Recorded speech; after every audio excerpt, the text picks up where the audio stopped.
जी sir, आपने बुलाया था? बैठिए।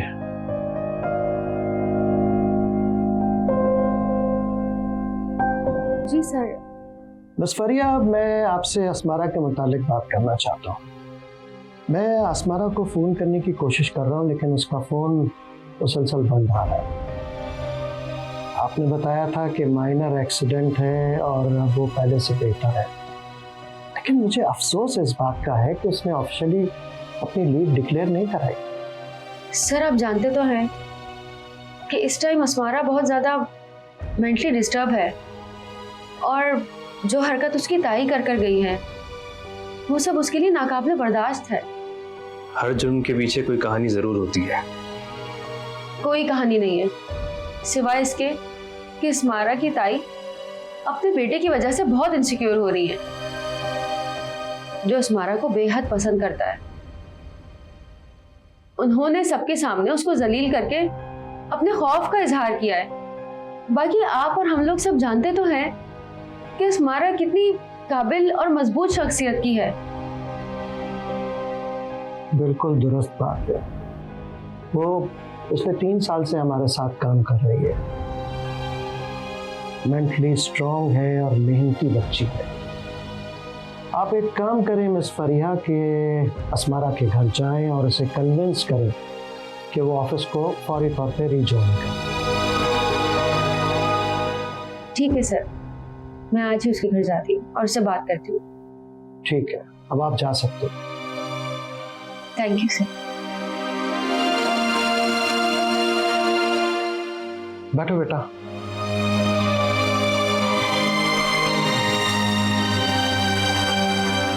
कंसाइनमेंट्स वगैरह को चेक कर लेना, मटेरियल की डिलीवरीज वगैरह, ये बहुत सब कुछ चेक करने की जरूरत है।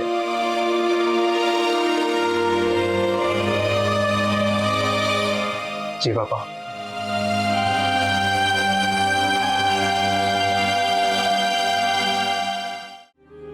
जाना तो पड़ेगा ना।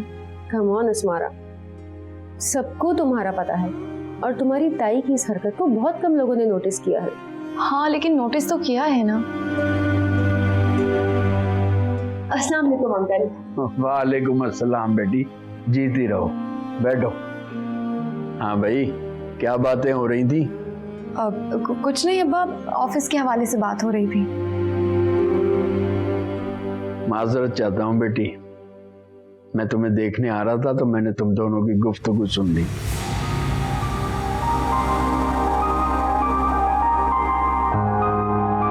हाँ, तो क्या कहा शकीला ने मेरी बेटी से? कुछ नहीं अब्बा, कुछ नहीं।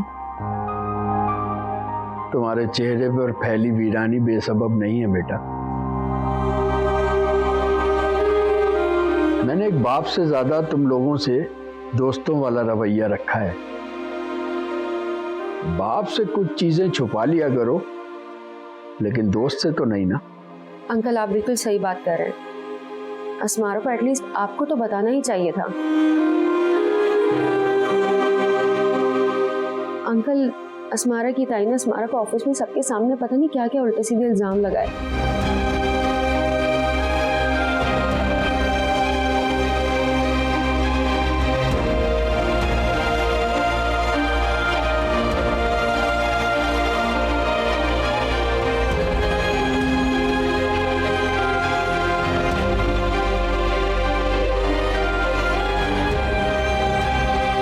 सोच भी नहीं सकता था कि शकीला हिस्सत तक गिर जाएंगी।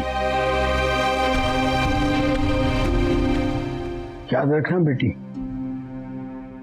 अगर कोई किसी को ऐसी जगह जलील करे जहां उसकी इज्जत है, तो अल्लाह भी उसे उसी जगह जलील करता है जहां उसकी इज्जत है।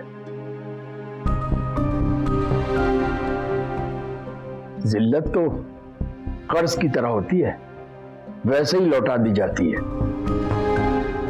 तुम फिक्र मत करो और ऑफिस जरूर जाओ।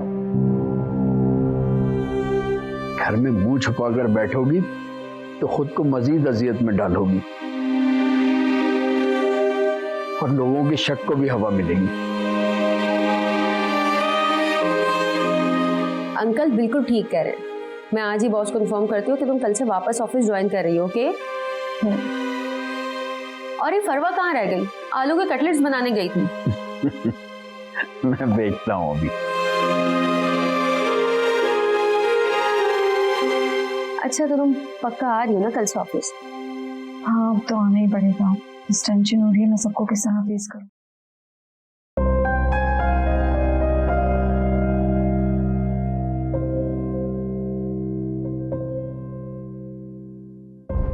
तुम खुद क्यों जूस बना रहे हो? रानी को कह देना था ना।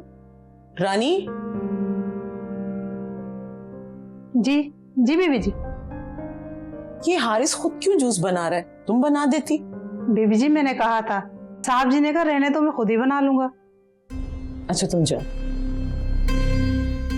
एक जूस का ग्लास बनाने से मेरी कोई एनर्जी वेस्ट नहीं हो जाएगी।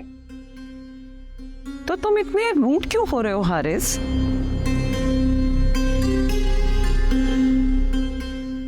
तुम मेरे इकलौते बेटे हो। अगर मैंने गुस्से में उस लड़की को कुछ कह भी दिया है तो तुम क्यों खफा हो रहे हो? कुछ नहीं मामा, आपने उसे बहुत कुछ कहा था और वो भी बहुत सारे लोगों के सामने जहां उसकी बहुत इज्जत है। समटाइम्स आप पता है ऐसी बात भी कर सकती हैं कि अगला बंदा मौत के मुंह में चला जाए। मैंने जो भी कहा है बिल्कुल सच कहा है। मेरा एक ही तो बेटा है और उसे मैं खुद अपने हाथों से गवा दूं। मैं कोई चीज नहीं हूं मामा, मैं जीता जागता इंसान हूं और कहीं नहीं जा रहा मैं। लेकिन आपने जो किया है ना वो बहुत गलत किया। अभी वो लड़की इस घर में आई नहीं है और मेरा बेटा अपनी माँ को गलत करार दे रहा है। वाह, शाबाश Haris, very good. You know what मामा, आपसे बात ही करना फजूल है। हारिस रुको, कहाँ जा रहे हो? मेरी बात तो सुनो।